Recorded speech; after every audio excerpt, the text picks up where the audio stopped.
All right, lakelandcarkeys.com/automotive programming solutions. We got another ECU clone that we're doing here. We are using the OBDSTAR DC706, and these are GM E69 PCMs. This is the original one, and this is what we're going to clone. We are using the MP001 adapter from OBDSTAR. So I just want to maybe try to get some of the screen glare off here. We are currently connected to the ECU. Let me just go ahead and disconnect. So when you pull up these particular E69 ECU, see up top, I'm under GMC Bosch MED 9.6.1.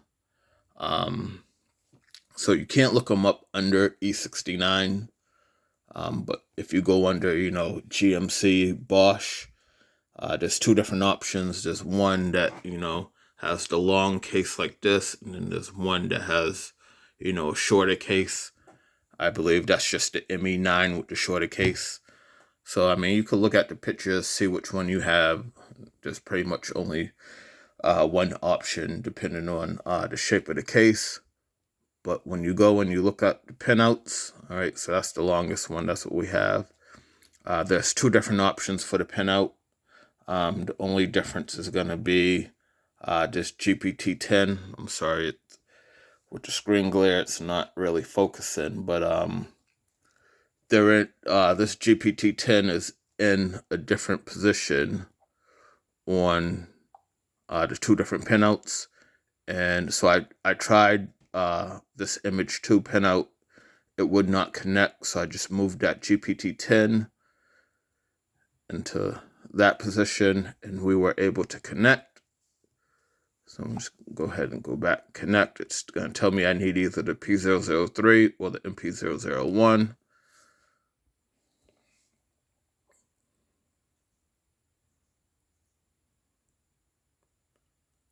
So what I'm going to do is I'm going to read the EEPROM and the flash from their original ECU and back them up. And then I'll connect to the new junkyard ECU. I'm going to back up that EEPROM and flash also. And then I'm going to rewrite the original ECU, EEPROM and flash, into the junkyard PCM. All right. And we are connected. We could go ahead and perform operations. So what I'm going to do first is I'm going to go in and read the EEPROM. The EEPROM usually reads in a couple of seconds. It seems like it's almost instant. So, all right, and that's it. As soon as I hit it, it's ready to save the file. So I'm just going to go ahead and save that. All right.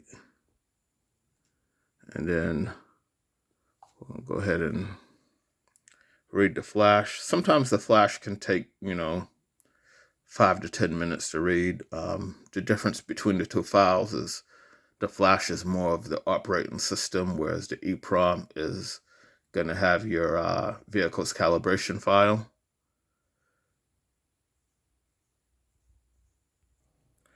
All right, so we're getting into the last 10% of reading this file, and when we go back and write the file, as you can see, there were 46 different addresses where it read packets from. Like I said, that took about 7 minutes to completely read that. When we go back and write on the junkyard donor PCM, it's only gonna write, of those 46 packets, it's only gonna write the ones that have different information. So some of them will have the same information between the two PCMs, but it's only gonna write the files that are different between the two that are there. So I'm gonna go ahead and we'll pause this. I can disconnect here. And I'm going to pause this and we'll hook up the connections onto the donor PCM, and then we can go ahead and flash out. We're going to back up our information off that donor PCM, and then we're going to flash the information into the donor. so now I have the connections on the junkyard ECU. I will go ahead and to attempt to communicate. All right, so it looks like we are connecting.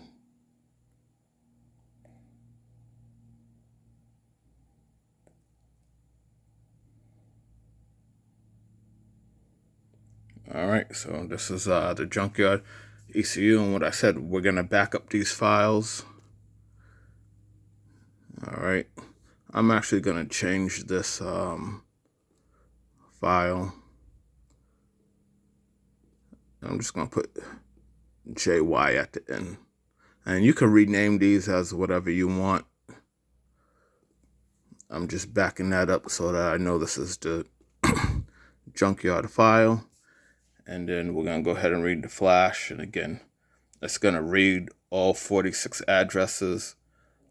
This usually takes quite a while to get through. And then I'll do the same thing. I'll back up that file with the JY extension. And then we can load the files that we read from the original and flash them back to this unit. All right, so we just finished reading that flash file. Let me just go ahead and add this JY to the end. Okay. So now what we want to do is we want to go in and write flash file. So right now it says load hex data. That's the information that we just read. It's still in the hex binary that we just read, but we don't want that. We want load external data. So that's going to let us select the file that we read earlier. And all right, so these two are junkyard files, and these two are the original files. We want the one that's flash. Okay. Now it's going to connect, and it's going to start writing this flash file. And like I said, there's 46 different packets there, and it's only going to write the ones that are different. So see, it just skipped that, like 3 through 9. It said those were the same. Now, it erased and rewrote 10. It's going to erase and rewrite 11. And like I said, it'll go through and rewrite the ones that have different information, but the ones that have the same information, it will just skip over them.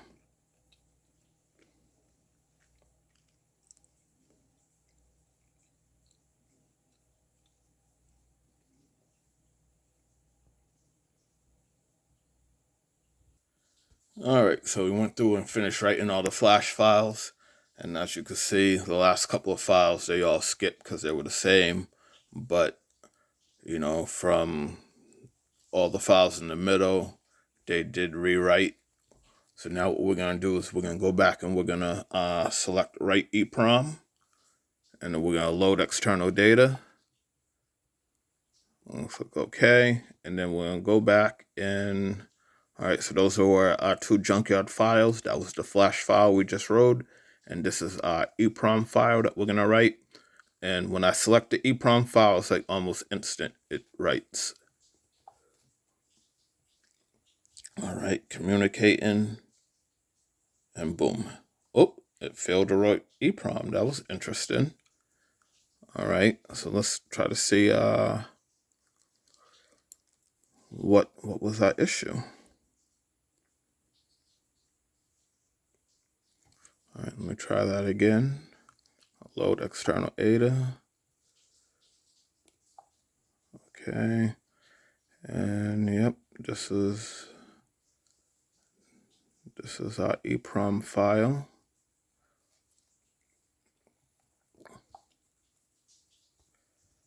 All right.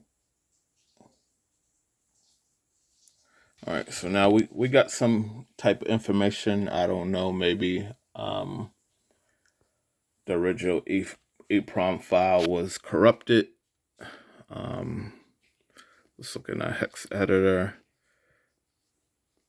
I mean, it looks like it has data in there. I don't know. So I'll go back and try to read the EEPROM file from the original computer again and see if it lets me write it back on the original. But yeah, this is a first for me. So if this doesn't work, then I'll just have to notify the customer that, maybe the file's corrupt, or, maybe these two computers are not compatible, whatever.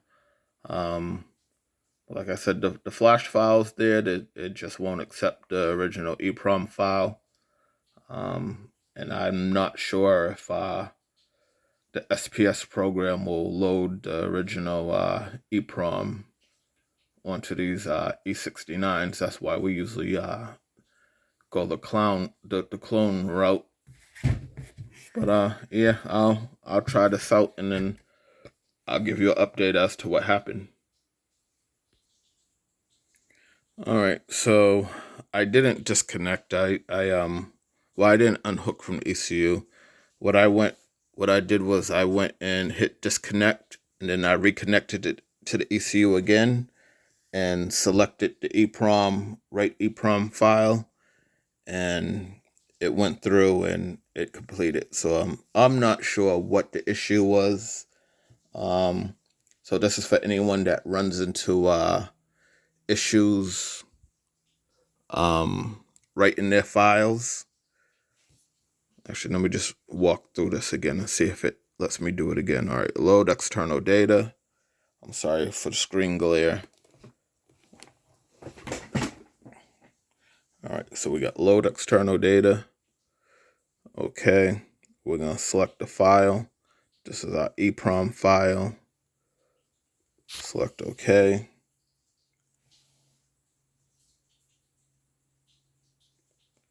All right, so it didn't rewrite it, but it did let us verify that the information's the same. So that's how we know when we did write it the first time, the write was successful. So that's our way of verificating that the information is the same. So yeah, I'm going to chalk this up as a completed job. I'll go ahead and drop these two off at the shop and let them install them and test them out. But the clone was completed, and they should be good to go if the PCM was the actual issue. All right, thanks for watching. And as we get more of these, I'll definitely upload more videos and try to get you more content on the OBDSTAR DC706, as well as the OBDSTAR P50. And for those of you who are interested in doing these Bosch ECUs, definitely get an MP0001. You can go globalcommerceca.com. He has these in stock. It's a good source. He'll give you some good support on it, and he has plenty of videos on his YouTube channel. So definitely go check out that Global Commerce YouTube channel. All right, thanks for watching.